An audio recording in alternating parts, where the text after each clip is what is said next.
Welcome in, listener. You're listening to a segment from the Slumpbuster podcast with Ju-Ju Dre. Find the full episode on Spotify, iTunes, the Google Play Store, or our YouTube channel. Enjoy. So, this is probably going to be our last podcast before the start of the regular season. Next week, we got Bears, Packers, Thursday Night Football. We got our fantasy draft on Sunday, so tune into the Fantasy Football Podcast with Ayers Blake and Lee taking place this Sunday. Live draft, 14 teams, PPR, IDP, funly. Anyway, so we're going to make our last predictions. We already made all our record predictions in the division preview, so we're going to go over the NFL awards right now. We're going to do comeback player of the year. We're going to talk about our rookies of the year. Then we're going to shift into head coach, and we're going to close it out with MVP. So right now, I'm going to throw it out there, and I'm going to go first. Jimmy G is going to be my comeback player of the year. I feel like being a quarterback, he's already at an advantage, and he just needs to manage to do what a lot of other quarterbacks do and play a full year. And I think this Kyle Shanahan offense will be enough to kind of push the voters in his direction. I think I'm not going to put him up in that upper echelon tier. I think that would be jumping the gun. But I do think he could return to form in a big way. And coming off a major injury like an ACL, I think that's all you really need for the comeback player of the year. Obviously, it showed with Andrew Luck coming off his missing year. So that's kind of like where I'm feeling. How are you feeling on the comeback player of the year?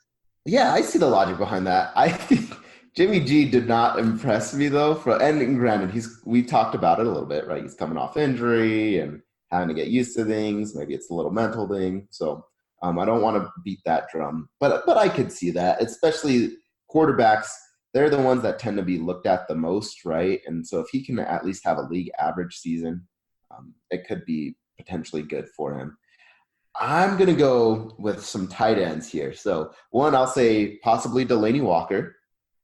I think he could have a really good year. He's also sort of getting towards the end of his career. So if he can come back, have a really good season, I think a lot of people would like that. It'd be a good fan story.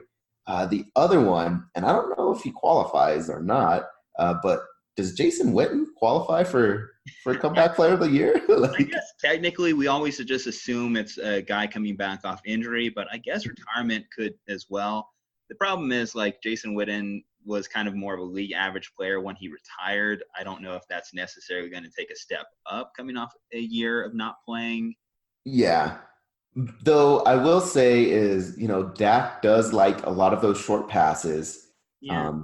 Jason Witten is well respected, right? I think he can be slightly above average. The Cowboys are pretty good. They've got an easy first few games, even without Zeke. So Zeke's not there, especially. Before we move on to our next award category, though, I gotta ask, what has a better chance of happening? Jason Witten being a Hall of Fame broadcaster, or winning comeback player of the year this year? I would say comeback player of the year is a much higher chance than him being a broadcaster. All right, so if he retires, I don't think he goes back to broadcasting personally. I would say that's probably unlikely. A little unfair to him. He got thrown on the Monday Night Football broadcast. It's not like he got thrown on an 11 o'clock start time game. So yeah. Anyway, So the way we're going to format this, I went with comeback player of the year. Kick us off on defensive rookie of the year. Who do you see winning that? So defensive rookie of the year, I got to give it to my boy. I'm going to say Devin Bush. So he's fantastic, has great energy. From all things that I've heard, he's a really good leader. So as long as he can stay healthy, which he has for the most part in his career, he's quick, he's strong, he's athletic. So I'll give it to Devin Bush. Well, you do have some interesting prospects that were taken at the start of the draft. You had Quinnen Williams out of Alabama go with the Jets. You had Nick Bosa go to the Niners. But I love Devin Bush. He flashed a lot in the preseason. I think he had one game where he had 10 tackles in a half. So, the guy's a stud, and I think that he's going to be so fun to watch. He's going to really lead the Steelers' defensive unit, and that's why, the Steelers might sneak up on people. A lot of people read him off, but I like what that guy brings to the defense. So I'm going to transition into our offensive rookie of the year. I think, again, I got to show love for the quarterbacks. It's easier for them to win it. And as down as I was on Kyler Murray last week, I think that he probably has the best chance to win this award, being that he's going to be a week one starter for the Arizona Cardinals. And again, if the air raid could produce at the same level it has in college, his numbers are going to look ridiculous by the end of the year. Yeah, no, I could totally get that. Where I'm concerned for Kyler is he already got beat up a lot in the preseason. And, I know that they were trying to say, well, this isn't what we're going to run in the regular season, and this is just preseason and all that. I'm just worried that the team around him just isn't talented enough, and the coaching staff doesn't know enough to make him successful. So I don't know if I necessarily see him as Rookie of the Year. I'm going to go David Montgomery on this. I know that's sort of what he's the favorite, I think, right now. Yeah. So I think it's a safe pick. He's a solid running back, really good. I know that they want to preserve Tariq Cohen a little bit, but I think Montgomery can win it still. Well, hey, a sleeper fantasy pick, which you can tune in to the Fantasy Football Podcast with Eris Blakely to find out. Anyway, okay, so moving past the rookies, it's your turn. Bring us into the Coach of the Year discussion.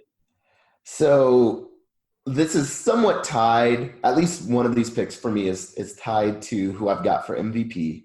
But I'm going to say Sean Payton is one, right? Like, especially if they have another really outstanding season and, basically a Super Bowl contender season. I think he could win it.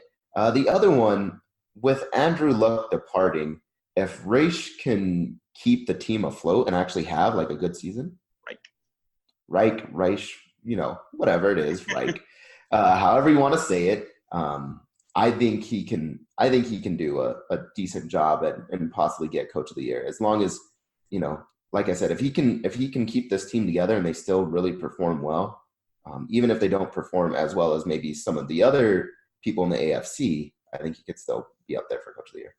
Okay, if Freddie Kitchens can find a way to rein in this like huge band of personas, I think there's going to be a lot of people that want to give him Coach of the Year buzz this year. It's interesting because obviously we forget about like the old guard of coaches too, but you got to give Andy Reid some credit. I think it's just because we just take for granted that we know he's going to be good, that a lot of times you typically don't win this award, which is why I'm going to put as like a sleeper dark horse pick for Coach of the Year. I'm going to give Doug McDermott of the Bills a chance. If he could get this team back to the playoffs, I think a lot of people are going to give him some hype. Even Doug Marrone out of Jacksonville, potentially, if they could return to form as well. So I am going to start off the MVP discussion. And if you haven't caught on by my first two picks, I like quarterbacks winning awards. So I'm going to give it to my homeboy, Patrick Mahomes. I said it in the AFC West preview. I could see him repeating his numbers, if not improving on them. He threw for over 5,000 yards, 50 touchdowns last year.